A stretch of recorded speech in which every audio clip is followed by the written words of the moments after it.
This is the first time I've done a warning video instead of a heads up video. And I'm going to go ahead because NASA won't do it. I'm going to stick my neck out there, and if I get it cut off from being wrong, so be it. I'm a watchman. Now, what we're looking at here is the tail of Ison before it's cut off by the X flare.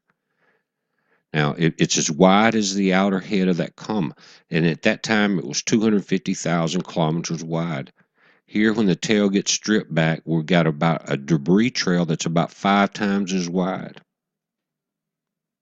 So we have a debris trail close to 1,000,000 miles in, a 1,000,000 kilometers in width. Now, looking at Mercury in the top, can we compare Ison to it? It says, and I did the math on it.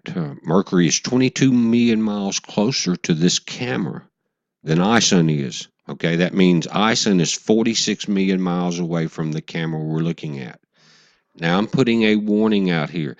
This is a disintegration event that we saw. This wider trail will follow behind Ison and try to slingshot around the sun after the 28th for 7 days. If we look at the spread, if there are no other events, again, this is why I'm saying we got the math on this thing. Look at Ison, look at Mercury, look at where I put stereo A. You can check that on that. That's putting Mercury 22 million miles closer to the camera. But Ison only appears 1/4 the size. We can do that math and it'll give you a headache. Guys, I took electrical engineering, was my first major in college. It was nothing but trig and calculus. Now, this is the path. This model was before the breakup, and I put this on the 8th day. Earth and Mercury and the Moon clear it, but now it's a wider trail. Look at this, guys. This image, remember, on the 17th, before the X flare stripped Ison, the outer coma was 20 Earths or 250,000 kilometers. Now, the inner coma is 4 Earth wides, but what appears to be inside of that is 3 Earths wide. It's the radius of Earth times 3 at 3,959. Let's round it off and say 4,000 miles. That's that pink spot in the inside. That's 12,000 miles. Is this a simplified way to do the math? Maybe it is. But guys, I want to show you a couple other images. But this information that you're looking at with the Earth compared to to Ison is not mine. This is from the astronomers and what they showed you, and I showed you on Bruce Guerrieri's site his calculations. Now look at the new images he's got. And I've got the word Ison up there. Look at the red wings on this thing and the eye in the middle. It's been stripped back. Look at the size of the white, ragged intersection of this. I don't know what's left inside. I know the outer objects were stripped back in that Z pattern, but the inside looks ragged. But no longer is it,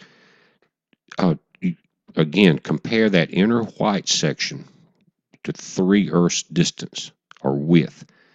At that time, the outer coma was 20 Earths width. Now the outer coma has almost all been stripped back.